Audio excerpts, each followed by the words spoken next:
भगवान जो करते हैं वो अच्छे के लिए ही करते हैं। हमारे जीवन में जो भी घटित होता है उसका कहीं ना कहीं कुछ खास रीज़न होता है। कई बार हम ईश्वर के इशारों को समझ नहीं पाते और गलती कर बैठते हैं और फिर उसी ईश्वर को हम दोष देते हैं कि मेरे साथ ऐसा ही क्यों होता है। राजा भानु प्रताप नास्तिक प्रवृत्ति के थे। वह भगवान पर विश्वास नहीं करते थे। भानु प्रताप उनका मंत्री था जिसका नाम शिव प्रताप सिंह था। उनका भगवान में अटूट विश्वास था। वे भगवान को ही सर्वश्रेष्ठ मानते थे। उनका भगवान में इतना विश्वास था कि जब कुछ भी अच्छा बुरा होता वह यही कहते, भगवान जो करता है अच्छे के लिए ही करता है। यह वाक्य मंत्री का तकिया कलाम बन गया था। एक दिन राजा की उंगली में एक कांटा छुप गया। राजा की उंगली पक गई थी। बहुत इलाज करने पर भी वह ठीक नहीं हुई। राजवैद्य को खतरा होने लगा। उन्होंने कहा कि पकी हुई उंगली का जहर सारे शरीर में धीरे धीरे फैल जाएगा। इसलिए उन्होंने राजा को उंगली कटवाने की सलाह दी। मजबूरीवश राजा को उंगली कटवानी पड़ी। सभी दरबारी व मंत्री राजा का हालचाल पूछने आए।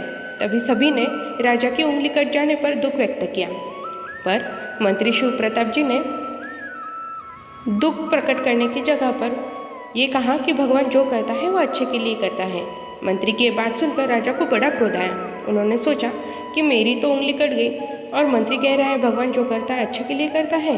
उन्होंने मंत्री को मजा चखाने की ठान ली। एक दिन राजा ने शिकार खेलने की योजना बनाई। उन्होंने मंत्री शिव प्रताप को सिंह साथ में ले लिया। दोनों घोड़े पर सवार हुए और जंगल की ओर चल दिए। रास्ते में उन्हें एक कुआं दिखाई दिया। दोनों पैसे थे। राजा ने मंत्री से कुएं में झांककर कुएं में पानी देखने को कहा। जैसे ही मंत्री कुएं में झांका, पीछे से राजा ने उन्हें धक्का दे दिया। कुआं सूखा हुआ था। राजा ने कुएं में झांककर मंत्री से पूछा, कहो मंत्री जी कैसी रही? मंत्री कुएं के अंदर से बोले, भगवान जो भी करता है वो अच्छे के लिए करता है। तो अब यहीं कुएं में मरो और अपने भगवान की माला जपो, मैं तो चला। इतना कहकर राजा घोड़े पर सवार होकर राजमहल की ओर लौट चला। अभी राजा कुछ दूर ही गया था कि उसे तीरों भालों से लेस खोकर आदिवासियों ने रस्सी से बांध डाला। मोटे तगड़े राजा को पाकर आदिवासी तो बहुत खुश हो गए, बहुत प्रसन्न हो गए और नाचने गाने लगे। वे लोग अपने वन की देवी के आगे नर की बलि चढ़ाने की सोच रहे थे कि तभी उन्हें गहनों कपड़ों से सजा राजा मिल गया। वे सब राजा को लेकर बलि वाले स्थान पर पहुँचे। उनका सरदार भी राजा को देखकर बड़ा खुश हुआ। उसने पुरोहित को बुलाया और राजा का निरीक्षण करवाया। पुरोहित ने राजा के शरीर को बारीकी से परखा। राजा डर के मारे काँप रहा था। सामने जल्लाद की नंगी तलवार देखकर वह और भी डर गए। तभी पुरोहित की नज़र राजा की कटी उंगली पर पड़ी। वह चिल्लाया, वन देवी खंडित शरीर की बलि नहीं लेगी। इसकी उंगली कटी हुई है, इसकी बलि नहीं चढ़ाई जा सकती। आदिवासियों ने राजा को छोड़ दिया।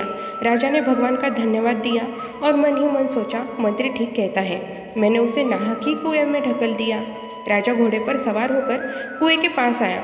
घोड़े की रस्सी खोलकर कुएं में लटका मंत्री को बाहर निकाला।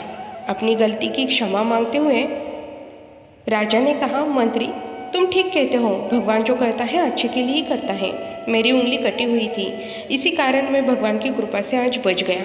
मगर तुम्हें अंधे कुएं में फेंकने में भगवान ने तुम्हारे साथ क्या अच्छा किया? मंत्री मुस्कुराता हुआ बोला, महाराज यदि मैं आपके साथ होता तो आदिवासियों द्वारा मैं भी पकड़ा जाता। आप तो कटी उंगली के कारण बच गए, लेकिन मैं किस प्रकार बच पाता? मंत्री का यह उत्तर सुनकर राजा तो निरुत्तर हो गया।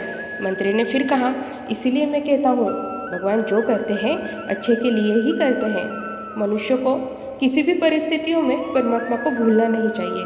उसका हर हाल में धन्यवाद अदा करना चाहिए। सारा संसार का दाता किसी के साथ बुरा क्यों करेगा?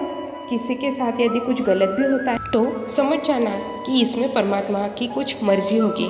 जैसे मंत्री के साथ हुआ, राजा ने उसे कुएं में ढकेला, जिसकी वजह से आदिवासियों द्वारा पकड़े वो बलि चढ़ाए जाने से वह बच गया। इसलिए इस वाक्य को अपने जीवन में जब भी बुरा वक्त आए तब जरूर दोहराएं, क्योंकि भगवान जो करता है वो अच्छा करता है और अच्छे के लिए ही करता है।